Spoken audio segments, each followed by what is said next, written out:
Olá, meus amigos do Caminho do Evangelho. Hoje vamos refletir na nossa proposta de uma passagem do capítulo 11 do Evangelho segundo o Espiritismo, uma mensagem belíssima do Espírito Erasto sobre a lei de amor. Vou permitir ler alguns textos para a gente poder comentar juntos. Começa assim: o amor resume toda a doutrina de Jesus, porque é o sentimento por excelência. E os sentimentos são os instintos elevados à altura do progresso realizado. O conceito espírita aqui, que Kardec colocou na mensagem de Erasto, os instintos evoluem até se chegarem no nível dos sentimentos. É isso que nós vamos ver. Continua ele: no seu ponto de partida, a gente lá no início, não nesta vida, mas no início da nossa caminhada enquanto espíritos, enquanto almas individuais criadas por Deus, nós só tínhamos instintos mais avançados e corrompidos pelas provas, pelas expiações, pelos erros, pelas tentativas, pelos acertos, pelas dificuldades, obstáculos. Nós temos sensações, mas instruído e purificado, depurado, nós temos sentimentos. E o amor, conclui ele essa primeira parte, é o requinte do sentimento. Então aqui, uma observação.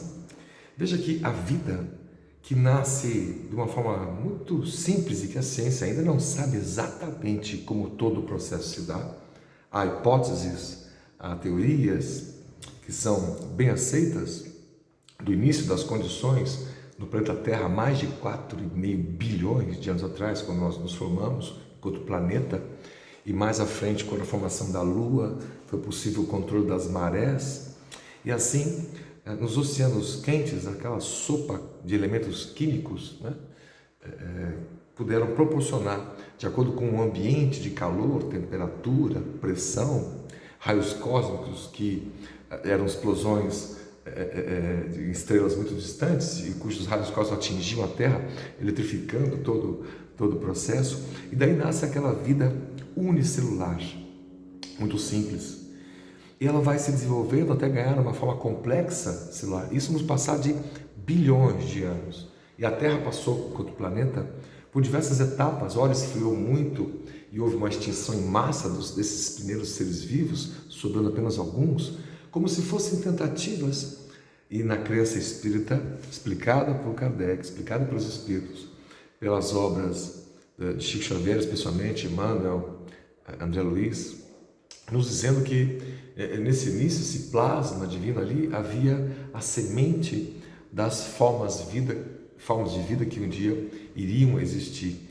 E todo esse processo, desde os elementos químicos na pedra, quase que dormitando, quase que dormindo, se movimentando loucamente, até as plantas, com um processo maravilhoso da fotossíntese. Você veja que há aí um processo, um processamento de usar elementos químicos, e a sobra é exatamente o oxigênio que permitiu depois outras formas de vida absorverem oxigênio e foram se expandindo, graças, portanto, às plantas. E os primeiros animais saíram do mar, puderam ganhar ali, os répteis, os anfíbios, ganhar a terra até se desenvolverem em múltiplas formas, das aves aos mamíferos, aos demais espécies de vida, as tentativas de entender o período jurássico, dos dinossauros, e depois a extinção destes, isso já há 60 milhões de anos atrás, e as espécies humanas, as primeiras espécies humanas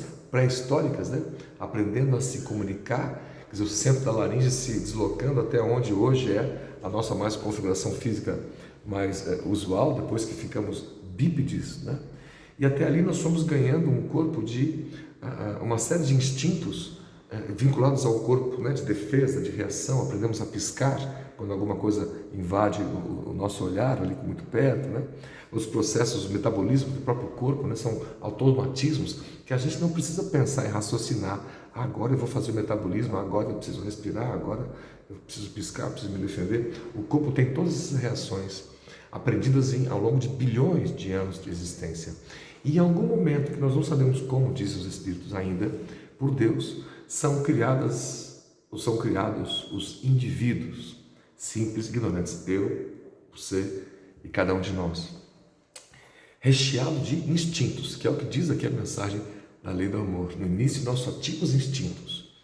E o instinto é algo altamente positivo, devemos confiar mais neles. Nós temos o instinto de conservação, de defesa, né? Essa série de proteções que nós temos, essas primeiras sensações, né? Isso nos definia, nos faziam caminhar, agrupar em famílias e, portanto, nos desenvolvemos enquanto sociedade, respeitando a liberdade do outro, de acordo com a nossa liberdade, criando regras e regulamentos para que a vida em sociedade fosse possível, senão seria caótica se cada um fizesse o que quisesse na hora que quisesse, né? Imagina, não haveria trânsito, não haveria emprego, relação emprego, renda, trabalho, né? Com disciplinas e metas a serem cumpridas na própria vida, né? Que nós temos hoje e como conhecemos hoje, ainda em evolução.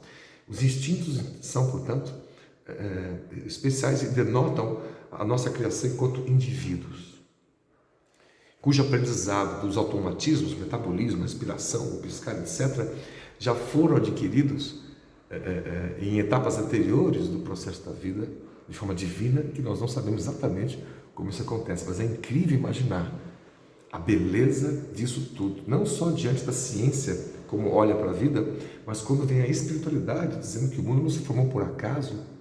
Jesus e os seus anjos, arquitetos espirituais, estavam projetando as formas, cada forma de vida foi pensada, projetada, cada flor, cada pétala, cada animal, né? Cada sistema de vida, cada chuva, cada onda do mar, cada deságue de águas de um rio no oceano, foi pensado para que a vida pudesse existir da forma que existe hoje, e a gente pudesse, quando mais evoluídos, poder conquistar e poder aprender a co-criar, a lidar com a natureza, com o ambiente, com as pessoas, né? Isso é que define a raça humana enquanto consciente, enquanto inteligente. Então, é interessante que nessa passagem, né, nós entendemos que o amor, ele abre isso, é o sentimento por excelência. Nós atingimos esse amor lá atrás, começando aqui, né, com o processo de instinto. Mais à frente, ele diz: a lei do amor substitui a personalidade pela fusão dos seres e extingue as misérias sociais. Feliz daquele que, sobrelevando-se à humanidade, ama com imenso amor os seus irmãos em sofrimento. Feliz daquele que faz assim, porque não conhece as angústias da alma, nem as do corpo. Seus pés são leves e sua alma vive como que transportado para fora de si mesmo. Belíssima essa passagem, né? E segue ele dizendo: o Espiritismo, por sua vez, vem pronunciar a segunda palavra do alfabeto divino, amor, a primeira palavra. A segunda palavra, ficai atentos, diz ele, porque essa palavra levanta a lápide dos túmulos vazios, é a reencarnação. Reencarnação. Vencendo a morte, revela ao homem deslumbrado o seu patrimônio intelectual. Qual é o patrimônio intelectual? Quem eu sou hoje? Ou quando eu nasci ali bebezinho, há poucos anos atrás, né? 20 anos atrás, né? Ou um pouco mais, ali 40, quase 50 anos atrás, esse intelecto que eu era, esse ser consciente que eu era ali bebê, quem estava ali presente? Quem era eu exatamente? Eu estava começando a vida ali? Não.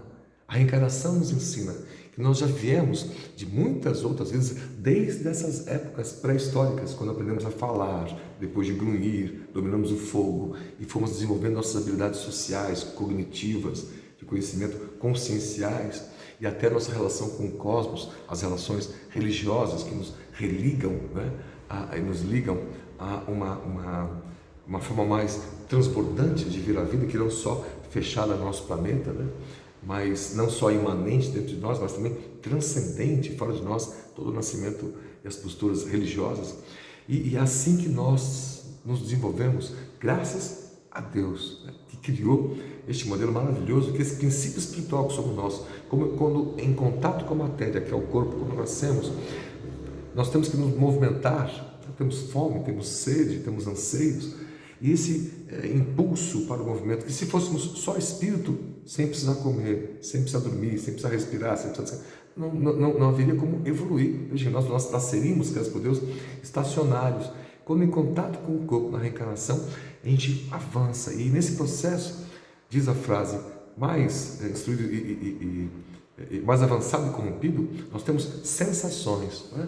O saciar a fome, o saciar a sede, né? Os prazeres do corpo, os prazeres do mundo, que nos produzem as sensações, não só de frio e calor, mas aquelas que também produzem as emoções humanas. E aqui temos no anteparo. Emoções não é sinônimo de sentimentos, né? As emoções são um reflexo no nosso corpo, daquilo que sentimos, daquilo que pensamos, né? Se nosso sentimento por alguém é de saudade, né? De relembrar alguém nesse sentido, a emoção que pode desaguar ali é exatamente, né? Uma certa ansiedade ou eventualmente uma tristeza, né?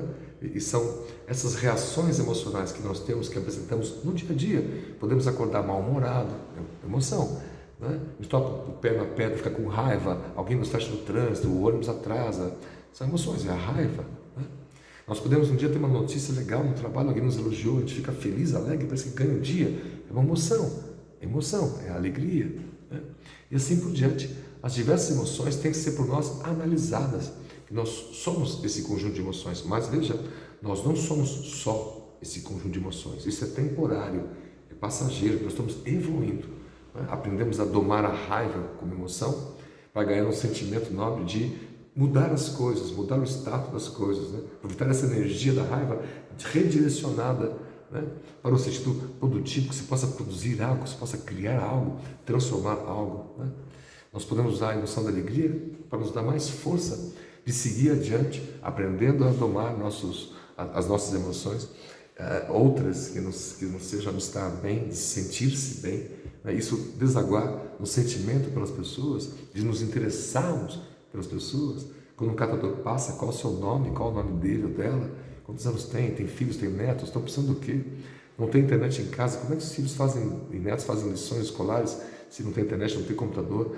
Algo que eu possa fazer, ir além, como diz Jesus. Se alguém lhe pede para caminhar 1000 passos, vá 2000, faça mais, que esse está o ensaio que nos transporta das emoções para os sentimentos, né? E mais avançados, corrompidos, só temos sensações.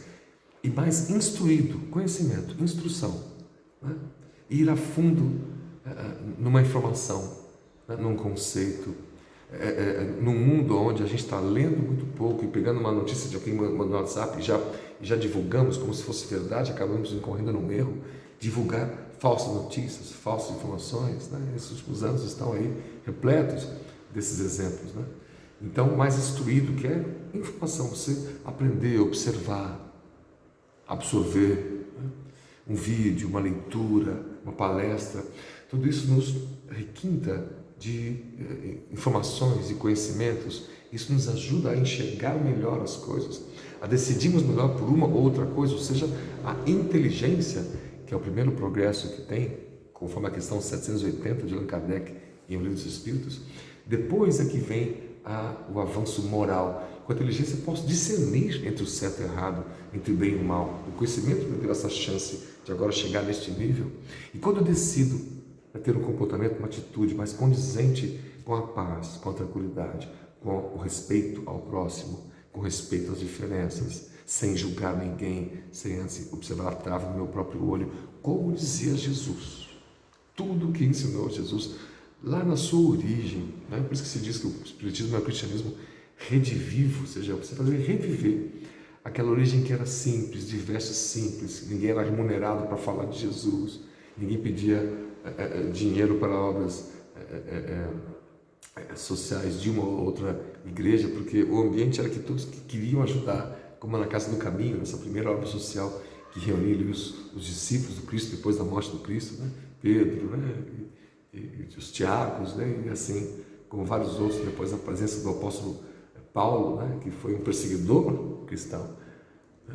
Com o nome de Saulo, e a sua conversão, quando entendeu, ou seja, tem uma outra versão, verteu um novo personagem dentro de Saulo, chamado Paulo, portanto agora, que pôde ver a vida com uma imensidão que ele não viu antes. Ele pôde alcançar agora o sentimento, e não só aquela emoção da justiça pela justiça, olho por olho, dente por dente, que afetava e machucava, né? E matava, como matou Estevão, os cristãos com um julgamento deles, né, equivocado, né, e fez Estevão um mártir, uma alma generosa, que depois, por muitos anos, foi um dos seus guias nas epístolas que ele escrevia. Isso é maravilhoso, né? Sentimento, portanto, é essa última etapa que nós queremos e devemos alcançar. Para chegar nisso, nós temos a reencarnação, essa segunda palavra da alfabeto divino. Vamos imaginar, baseado no que a gente conhece da gente hoje, minhas reações, como eu acordo, meu humor, meus julgamentos com as pessoas, minhas postagens, minhas falas, ou especialmente melhor, meus pensamentos.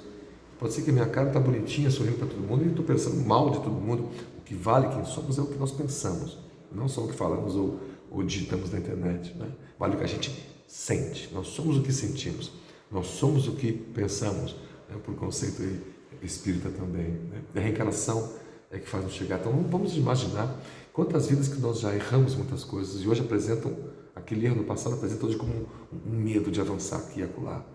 O medo de determinado tipo de pessoa, de gênero de pessoa, porque já fomos atacados, hoje atacamos demais e temos ali uma espécie de consciência pesada que não sabemos exatamente como, não é muito consciente de coisas que já fizemos, então assuntos que para a gente são difíceis de suportar, períodos de muita depressão que passamos, se a gente não quer enfrentar a vida, trazemos muito do passado, de vidas anteriores, emoções muito fortes que sentimos nesse passado que estão presentes em nós.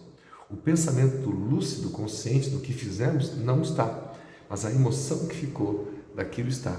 Então a gente tem alguma síndrome, tem algum pânico, alguma fobia, algum medo, que nós não conseguimos explicar olhando só a nossa vida de hoje, e são encontradas explicações quando nós pudéssemos olhar, e um dia olharemos, né? Depois de libertos do corpo mais efetivamente, uma série de outras vidas nossas anteriores para entender esse mecanismo da reencarnação que faz chegar a quem nós somos hoje, baseado muito do que fizemos e pensamos no passado. Erasto completa a mensagem dizendo ele: disse que o homem, no seu início, tem apenas instintos. Aquele, pois, em que os instintos dominam, está mais próximo do ponto de partida do que do alvo. O alvo são os sentimentos, como Jesus nos ensinou. Para avançar em direção ao alvo, diz ele, é necessário vencer os instintos a favor dos sentimentos. Ou seja, aperfeiçoar a estes, sufocando os germes latentes da matéria. O instinto tem essa ligação com a matéria e conservação. Então, no passado nosso, guiados pelo instinto, quem era diferente, uma tribo diferente, um biotipo diferente, a gente já se colocava numa posição de guerra, de ataque. A gente não era solidário, fazer amigo com outras tribos, outros clãs. Ou a gente dominava ou era dominado. E a história é muito feita disso, de processo de dominadores e dominados. E sempre em guerras, uns com os outros, muito guiados pelo instinto. O instinto que o corpo determina, né, fazia com que as famílias eram difíceis de serem consolidadas, né? Pois que o homem instintivamente, lá na sua pré-história, tinha como modelo biológico quase que a poligamia, quase como no reino animal, em boa parte dele, não em todo, né? Em relação de macho e fêmea, mas não somos macho e fêmea animais. Nós temos uma individualidade que foi separada, destacada do resto da evolução, dos demais componentes da evolução, né? Que são, de uma certa forma, um amparo nosso, um arcabouço profundo de cada um, de todos nós. E assim nós temos um mecanismo, uma missão de domar as nossas más inclinações, más tendências, instinto, etc., sensações. Isso, aliás, é o conceito do espírita que Kardec colocou e apontou. Reconhece-se o verdadeiro espírita pela sua transformação moral, sensações para sentimentos, e pela sua força em domar as suas más inclinações. Ou seja, é o papel nosso domar as inclinações que só o corpo aponta, o imediatismo, o curto prazo, os prazeres, etc. Essas lógicas todas vão sendo modificadas quando a gente vai aprendendo a amar e a respeitar as pessoas. Então, aquele diferente que no passado a gente subjugava, o outro sexo diferente que no passado a gente subjugava, maltratava, hoje estamos aprendendo a tratar como igual, a deixar de lado velhos machismos, velhos maneirismos, em toda a área humana, não só na área pessoal da relação humana um com o outro, mas de vizinho com vizinho, de cidade com cidade, de um país com outro país e dentro de si mesmo. Ele continua: Os instintos são a germinação e os embriões dos sentimentos. Trazem consigo um progresso, como a bolota oculta o carvalho. Os seres menos adiantados são os que, libertando-se lentamente de sua crisálida, permanecem subjugados pelos instintos. Então, ainda hoje, a nossa postura de julgar alguém, de apontar o dedo a alguém, que o outro errou, que aquele outro está errado, que aquele outro é assim, aquele outro é assado, faz com que a gente só olhe para fora, desrespeitando uma lei básica do amor proposta por Jesus, que não julgueis, para que não sejais julgados. O julgamento é implícito no processo de evolução, mas ele se dá de forma natural. A nossa luz, nossa capacidade de nos iluminarmos é facilmente perceptível pelos espíritos superiores. Não há como a gente esconder, como faz aqui, né? Cheio de pensamento oculto, ruim, negativo. A gente passa uma imagem, posta numa rede social, uma imagem de tão tranquilo, tão bonzinho, né? No fundo vivendo conflitos íntimos severos. Os espíritos percebem isso, porque deixam pontos, né? São pontos luminosos na nossa própria alma, é no nosso corpo espiritual, depois de despojado desse corpo físico, né?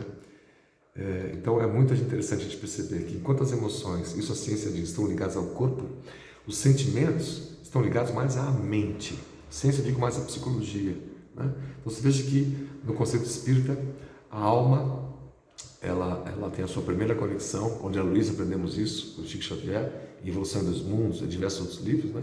Tem a conexão ligada à nossa mente, ao nosso corpo mental, faz parte do nosso corpo espiritual, o espírito que cada um de nós é. Quando ligado ao corpo, a ligação se dá pelo centro coronário, pelo centro cerebral, que depois é conectado aos demais chakras, ou centro de força, como queiramos chamar aí pelo corpo, né? E fazendo esse processo energético é bastante importante, que um dia nós compreenderemos melhor o impacto das emoções, da nossa saúde, por exemplo, né? Aí nós vamos compreendendo de forma mais ampliada o quanto as emoções produzidas aqui pelo cérebro e pelo corpo podem impactar no nosso processo de sentimento, nosso processo evolutivo, nosso processo espiritual. É o espírito quem sofre, é o espírito quem pensa, não é o corpo. O corpo reage a isso, né? A emoção do desespero, a emoção da raiva, a emoção da tristeza, que pode descambar para uma emoção muito mais forte e poderosa, que é a própria depressão, que é uma grande pandemia, segunda onda, para os próximos anos, né?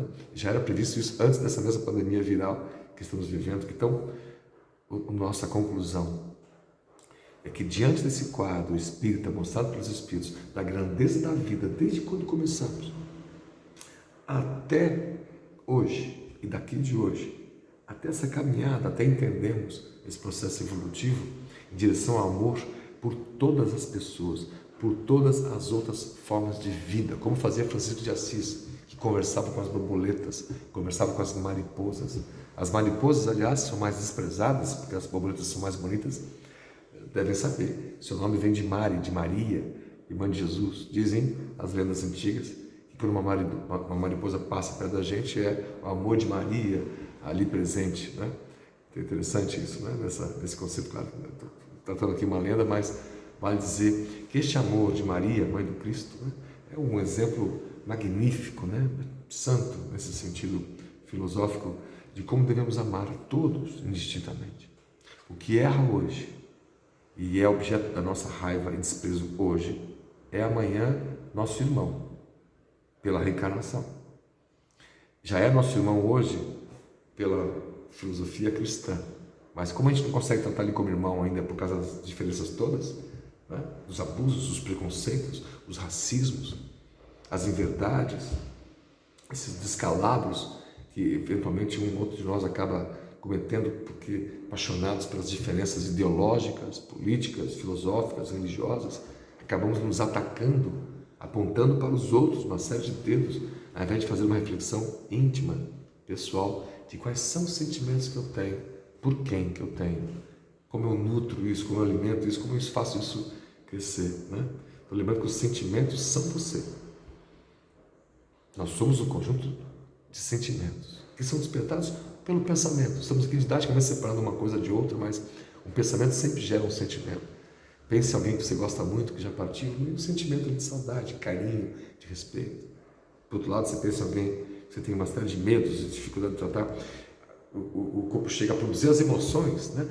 Palpita o coração, só de pensar naquilo, né? O coração acelera e assim por diante, né? O corpo vai reagindo com as emoções aquilo que nós somos no campo de sentimentos. Então, quanto mais equilibrados serão nossas reações, tanto mais equilibrados são e seremos nós mesmos no futuro. Que a lei de amor de Jesus nos inspire a continuar avante, a domarmos nossas paixões humanas, a fazermos olhar para o outro com mais carinho, com mais mansuetude, com mais doçura e com mais ternura. É isso que ensina a lei de amor e a reflexão de hoje. Muita paz a todos.